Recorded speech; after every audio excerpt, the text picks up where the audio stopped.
Fox 5 and Hot 97 present Street Soldiers with Lisa Evers. It's called music sampling, and it's more common than ever before. Hi, I'm Lisa Evers, host of Street Soldiers. Have you ever heard a new song for the first time, but there was something familiar about it? Well, the chances are it contained a hook or melody snippet from a famous hit. It's a production technique called sampling. And in this episode, we're taking to music industry insiders to find out what's really going on. What's my name? Fabio Foreign has sampled artists in some of his songs, like What's My Name, which sampled Beyonce's Say My Name. Fabio says sampling has to be done with respect for the original artist and song. Otherwise, it just doesn't work. The original artist also has to clear it, which means give legal permission for its use. If I put out a song, right, one of my original songs, like a Big Drip or whatever the people that they know me for, and like an artist will sample it, like it's for me, like in order for me to like be accepted to that and like clear that through, it gotta sound right by my ears, you know what I'm saying? Multi-platinum music producer and musician Amadeus has created many hit songs with a variety of hip-hop artists like Chris Brown and pop artists including J-Lo. He sampled the Ronnie Foster song Mystic Brew. In Papoose' song Black Love featuring Nathaniel. This is pride, king and queen, so divine. Amadeus says sampling is a matter of personal expression and taste. I don't think it ever hurts. It never hurts, right? We, as consumers, choose what we like, what we listen to, right? So music is expression. There's no right or wrong way to do it. It's just about, is it something that we like and can appreciate or something that we don't? So I don't feel like it ever hurts it. Music executive Joshua J1 Rayford was named one of Billboard's R&B and hip-hop power players last year. He listens to a lot of music and has to decide where to program it. He says sometimes sampling can be a streaming advantage.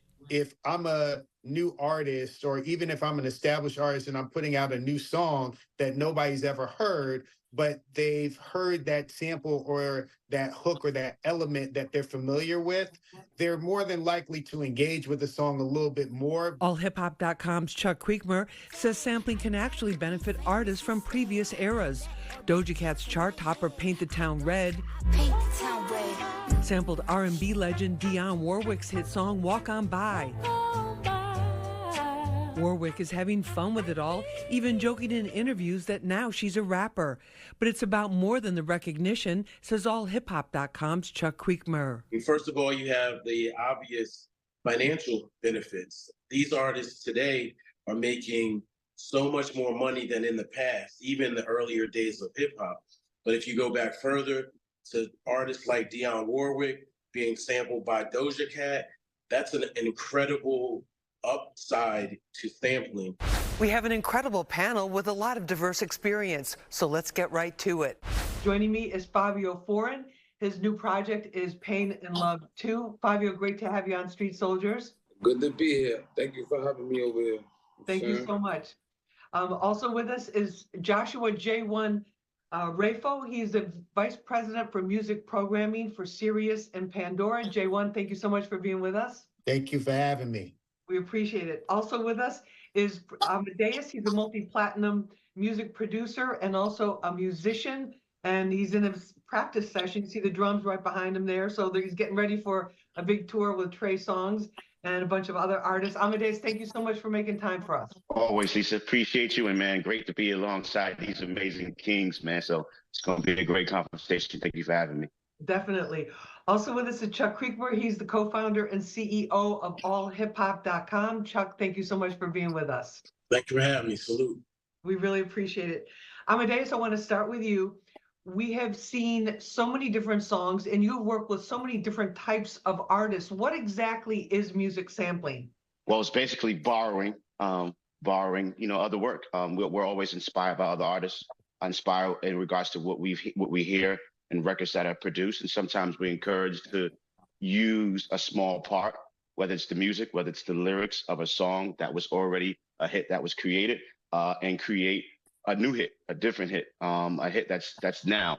So that's pretty much what it is. Me as a record producer, I've sampled many artists, man, Stevie Wonder, Michael Jackson, Marvin Gaye, and those are the artists that I was sampling at that time, being in the music business for over 25 years. And now it's kind of dope to see the music of artists of this time being sampled, the Ja Rules, you know what I mean, and the 50 Cent. So it kind of dates me a little bit to be able to see that and witness that.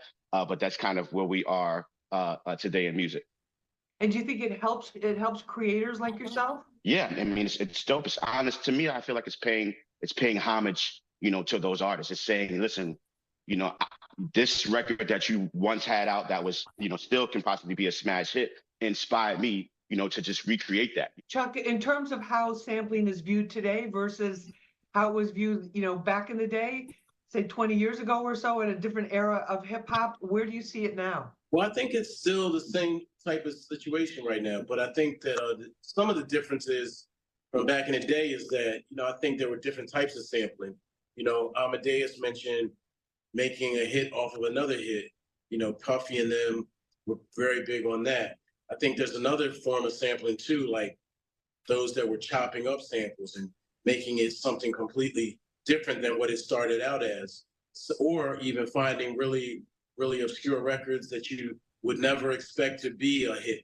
You know what I mean? Like Mobb Deep sampled Shook Ones. It took them 30 years to figure out that was a Herbie Hancock record. Fabio, for you, tell us about what you think of sampling. For me, like I look at it from the artist's point of view. So I'm kind of like on the middle of the fence, right? Sometimes for me, like I can see the negatives in it and I can see the positives. I mean, like of course we know, I'm saying, I did a sample on City of Gods is a sample. What's My Name is a sample. I'm saying I just think sometimes certain artists and sample certain songs, it kind of like take away from the original song. It's kind of like disrespectful in a way, because like to like artists, like if I put out a song, right, one of my original songs, like a Big Drip or whatever the people that they know me for, and like an artist will sample it, for me, like in order for me to like be accepted to that and like clear that through, it gotta sound right by my ears. You know what I'm saying? So sometimes, I feel like artists don't know how good these songs is, and they just kind of kill a whole vibe of the song and be like disrespectful to the song and to the artist. And if I hear a song that I like, if I do a sample to it, it's like it's for a cause, it's for a reason, because I really like the song, or I'm trying to kind of push the same message. Right, I'm saying, hit a certain vibe. J1, in terms from a programming standpoint, you probably hear, I'm sure, in your work a lot of different music. Why do you think sampling seems to be resonating with so many fans? I think because if you do the right sample, to Favi's point, it could really connect, generations. And one thing about a hit song or a classic track, it never gets dated. It never goes away. People will still bump Michael Jackson. People will still bump Bad Boy and Wu-Tang, and these are songs that, again, are classics. So, tapping into them, but to Fabi's point, tapping into it the right way and keeping it authentic could help, one, bridge that gap. And also it's about familiarity, right? So when people are hearing the song for the first time, they might not know what it is, but they've heard that track somewhere. Even if it's a young 20-year-old who may not have even known who Mobb Deep was or Busta Rhymes was, they probably heard their parents play it, or they probably heard it on a commercial, or they probably heard it somewhere just in their ecosystem. So there's some sort of familiarity about it, which helps them identify better with the song. And then from a streaming standpoint, they're going to listen to it longer, they're going to thumb it up, they're going to interact with it more, and it helps the data. We're just getting started. There's much more to come. Amadeus, what do you think about what Fabio's saying, that it can be disrespectful? Yeah, Fabio made a lot of great points. As a music producer, we create based off of what we feel, right? So it may be like Chuck said, a hit record, or maybe a musical, loop or something that just kind of grabs our attention that the world doesn't even know, but the music speaks directly through us as a musician, as a producer. And then when we take that record and I, play it for Fabio, you know, it's dope to hear his perspective of in regards to what inspires him to use that song or use that sample, because it could be familiar or it cannot be familiar. So everything Fabio mentioned in the last segment, I thought was great for me to hear, and for creators and producers to hear from an artist's perspective. Are there certain songs that you can't, that really should not be sampled? I think it all comes down to like the artist, because like when you do the samples is mostly like probably like the words of the song, right? So like when I did the "What's My Name" joint with Beyonce, you know what I mean, and shout out to Beyonce, you know she a big inspiration I grew up on. But when I did the sample with her, when I did the "What's My Name" joint, I think it was like it's one of her biggest songs. So she was real, like she wanted me to be delicate with it. I was talking a little crazy. If on the first version, I was talking vulgar to the women and all that, and she was like, "Yo, just turn it down. Just say this instead of that." And I'm saying it, and it helped me understand like how she wanted the woman to move like this. It's more of a woman empowerment type of vibe she was on. So I switched up a little bit for her. I'm saying hip hop would just tear your song up. You know what I mean? Like when you know, I became friends with an artist because somebody took a song from back in the day and then it was like da, da, da, you know what I mean? Like all the guns and everything. And it was funny to me, but the artist didn't think it was funny. You know, they felt like completely disrespecting the original song. And, you know, people like Prince or whoever, you know, they take care with their art. They really do care about how their art is used. And some will let you sample it just to get the money from it. But others will not, because they just refuse to let you do what they say is destroy their art, deface it, whatever. And you definitely have to get permission, right? Legal clearance in order to sample? yeah. You should. If you don't, you won't own that record, or at least most of it. I think that's probably the challenge that's really heavy and strong right now, because a lot of, you know, the youngins, the young kings, the young queens don't understand the process and don't know the business, right? So they'll hear Fabio have a smash record with "Say My Name" and then be like, "I want to do one of those too," not knowing what the process is of getting that song sample, you know, cleared, and they release this record and they have this record out, and then, you know, the world kind of comes crashing down on them. I like it though. I like the sample. You know why I like it so much? Is because like music changed so much, right? So like the new kids that's coming up, but they might hear a Jersey drill joint, Jersey party joint, and then it's like a TikTok-y, dancey song, but they might mix it with the old school. You know what I'm saying? Maybe J. Blige on it, and it's just like the new people that's probably like they might have never even heard the song before. Like I think because like when I did City of God joint, I never heard the original. Like the producer came straight with the beat. I never heard the original song. I just was like, yo, this is crazy. You know what I'm saying? And I gave a whole bunch of people that's listening to me and my age group and my generation to hear the song over. So it really is paying homage and it really is respectful. Jay, what I want to ask you though is like, it's all, you know, a lot of music is about a numbers game. And then are there certain advantages just built in with a sample song? So if you're given two songs, you like them equally, does the sample one get the nod and get the push more than the other one? I mean, there's definitely advantages to having a sample because again, it's familiar music, right? So anytime like we're looking to playlist something or we're curating an experience, we always have to think about the audience. And even though a lot of people say, yo, I want to hear new music, I want to hear new music, a lot of times like their results, it doesn't reflect that. Like if they see something new, they're like, what's that? And then they skip over it or they thumb it down unless it's an artist that they know of or that playlist is specifically for very new music. So when you do incorporate some sort of sample, whether it's a hook, a beat, or something that's familiar, that's timeless, it's gonna give you some sort of leg up that even though the song is new, it has something that resonates in your mind or your spirit. Genres of music, you know, people sampling that and bringing that in a little bit? Is that a real thing? Absolutely. Absolutely. You'd be surprised, like some really huge records that like, I'm learning samples that of records that I didn't even know was a sample. And it's funny that you know, Chuck mentioned Busta Rhymes. Yo, I didn't know that Put Your Hands, like, I didn't know that that was a sample. Like, I thought as a little kid, like, that was the first beat I played on the lunchroom table, right? The doom, doom, doom, doom. Yo, I recently learned this year that that was a sample. If I'm not mistaken, it's Seals and Croft. And yo, that was the life-changing thing where this is like a pop rock group that dum, dum, dum, dum, dum, dum, dum. So it's just, when I go digging as a producer, I go to every genre. You know, I go to jazz, I go to classical, I go to pop, I go to rock, because you just never know where you'll hear, a lick or a loop that's really crazy. So I don't think it's when you sampling, like, no genre is off limits to me. Like, it could come from anywhere. The crazy thing is, when you look at the list of writers on these records, each time it's sampled, the list of writers gets longer and longer and longer, because the original gets credited, the Busta Rhymes version gets credited, and then the new version gets credited, and then that pie just gets chopped up more and more and more. So for me, I'm like, yo, create new works, because that's where the money is at.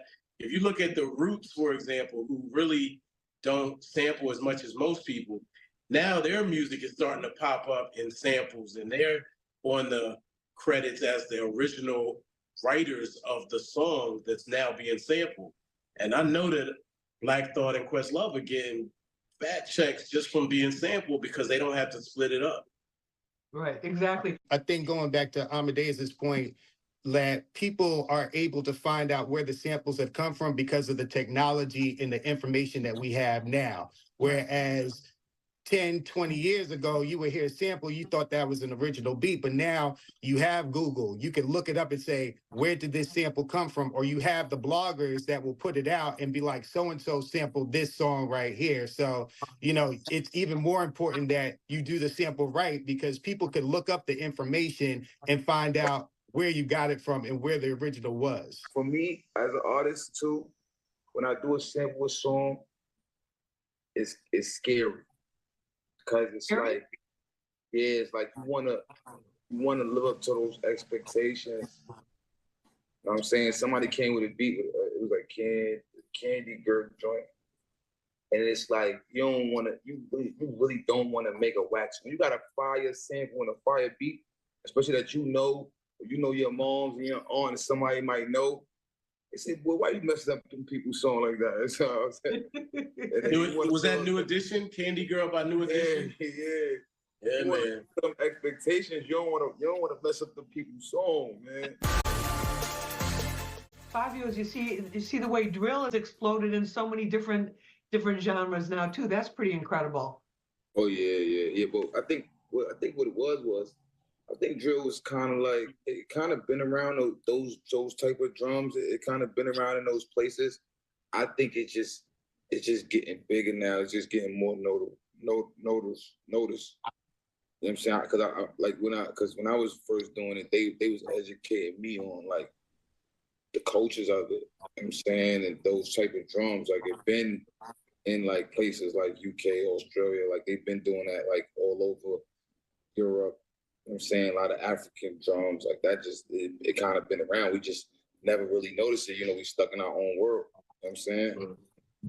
But I'm glad, like, I'm saying it blessed my life. Amadeus, what about creatively? Because is sampling like, should we be looking at it as something like when an artist decides to do a feature as opposed to just doing it, have it be his or her voice? It's always been about, the creativity part. You know what I mean? When you create music, you create anything, creativity is your baby. So imagine someone coming and stealing your baby or borrowing your baby without your permission. So I think we just have to get to a point where you have to respect the artist's music that you're using, sampling. You have to get permission, from that artist that you're using. And I think if we do those things, and like Fabio said, really take pride in what we're creating when we're using a sample or using someone's record, and having that integrity of saying, yo, maximum respect to you and what you've created.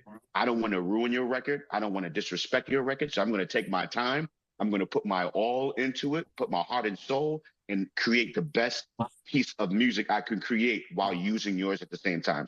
Thanks for joining us for this episode of Street Soldiers on Music Sampling. You can watch it again and share it on our Fox 5 NY YouTube page. Remember, use your mind. It's your best weapon. I'm Lisa Evers. Let's push for peace, love, and justice for all.